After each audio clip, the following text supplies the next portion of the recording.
He felt that way at first. Like, you know what I mean? Like, we didn't think he felt like we had something to do with that. You know what I'm saying? Like, we thinking like, all right, I'm sure he know what's going on with him, but I'm sure he know we ain't have nothing to do with that. Pac knew where that came from. You know what I'm saying? This is from the streets and over the years. We walked in with the nigga that shot that ended up shooting me. He's like, Pac, don't fuck with this nigga, because I knew the nigga too. He was my co-defendant. And I was like, what you mean? He's like, I'll talk to you about it later. And we didn't talk. The next time I saw him was at the studio where I got shot. So I knew he knew what happened. Shakur was shot 5 times with wounds to the head, groin area, and hand. I don't really know the purpose of why the story was set in another way of context. It went like this, you know what I'm saying? I was upstairs at Quad. We in the back chilling. Next thing you know, we hearing, yo, Tupac got shot. They saying that I set him up. And that's crazy. I don't know what he was trying to hide, or if he was scared. I don't know what was going on in his head. But I want to apologize. Especially when I found out what really went down. Now he shot himself. He ain't really get shot in the head. He got pistol whipped. You know what I'm saying? I'm hearing all this, and I'm like, damn. Pop act like he's going for his joint. And then the shot went off. Only heard one shot. When I pulled for my shit, that's when I got shot. I believe Pac rewrote that story and then spun a whole new yarn. Because he was embarrassed? I don't think he wanted that story.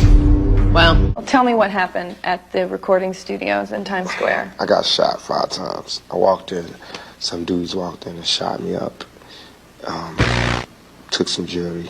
Hit that nigga in the head with the joint. He told that nigga to shut up. So boom, Pop turns around and he acts like he's going for his joint. And then the shot went off. They was sending me messages through my closest road dog saying, Pop, why did you fight them? They was just coming to take your shit.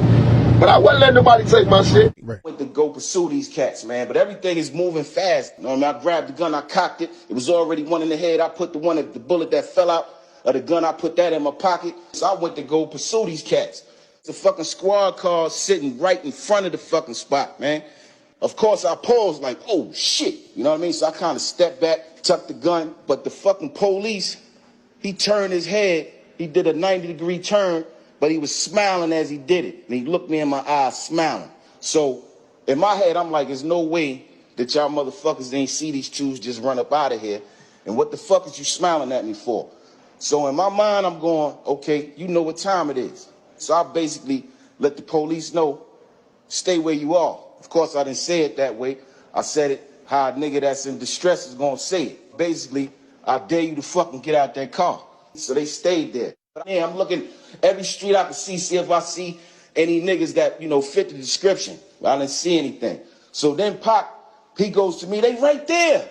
He points towards the street, you know what I mean? So I pulls the gun, I start aiming the gun, and I'm like, where? You know what I mean? He like, right there. So I don't see what the fuck he's talking about. So I'm like, where? And he pointing, and I said, hold up, you talking about the police? And he's like, yeah. I said, Pac, fuck them motherfuckers, man. The motherfuckers were smiling at me when I came out the door. And then you seen the look on Pac's face. It all got real. It all came to light to him. You know what I'm saying? Like he seen that shit was a setup. The cops were called, and the first cop, among the first group of cops to arrive on the scene, was the same police officer that arrested him in November of last year for the sex abuse trial, which he was currently involved in. So now, elevator opens, Pac. Stretch is helping him out. I know Stretch from Queens, God bless his dad. So I go get his other side, and we help him to the couch, but he can't sit down because he was hit here. Right. So he go to sit down, he screamed, and he was like, yo, the fuck? I'm sitting going, shit, that could have been me. Right. Not thinking it was random. Who the fuck shot this dude? Right, you know what I'm saying? Right. So now, cops flood the floor. Paramedics come, they take Pac out. And what's Pac saying, man? First he was like, yo, told his man, yo, roll me some weed. Then he told another dude, yo, call my mother. Like the rumors that's spreading is on some tip like we set him up. You know what I'm saying? And that's crazy. Knew that had nothing to do with Big at that time because his man told him and made him understand that. Biggie wasn't really trying to stand close to him during the situation. Nah, Big was really homeboys with him. That was really like our homie. We really was fucking with him really tough. You know what I'm saying? Big had told y'all his man got killed on his block. He didn't go around his own block no more after that. Spoke to Big when we was out in L.A.